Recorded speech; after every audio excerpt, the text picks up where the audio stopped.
ছাত্ৰ-ছাত্ৰীসকল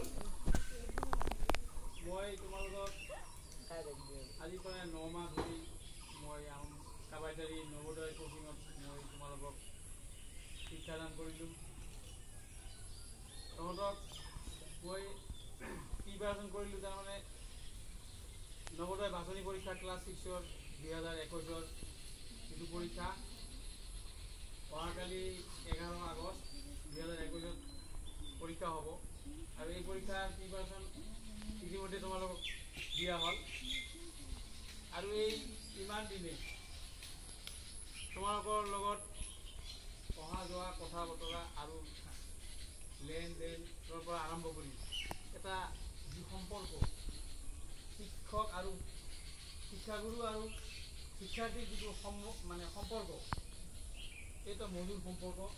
তোমালোকৰ মা দেউতাই যেনেকৈ ল'ৰা ছোৱালীক তহঁতক শাসন কৰে, মৰম কৰে, শাসনো কৰে আৰু মৰমো কৰে তোমালোকৰ নিজৰ ভালৰ কাৰণে, ঠিক তদ্ৰুপ তোমালোকক ময়ো কেতিয়াবা মাৰিছোঁ, কেতিয়াবা মুখেৰে গালি গালাজ কৰিছোঁ, কেতিয়াবা শাসন কৰিছোঁ। এইবিলাক কথা তোমালোকে মনত ৰাখিব নালাগে। সকলোবিলাক পাহৰি তোমালোকে এটা কথাই মনত ৰাখিবা যে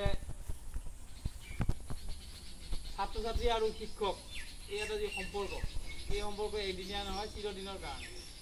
তোমালোকৰ পৰা ছাত্ৰ ছাত্ৰীৰ পৰা শিক্ষকে কি আশা কৰে?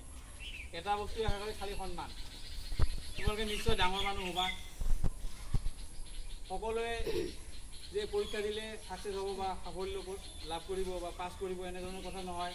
কিছুমানে ফেইলো কৰিব পাৰে, কিছুমানে পাছ কৰিব।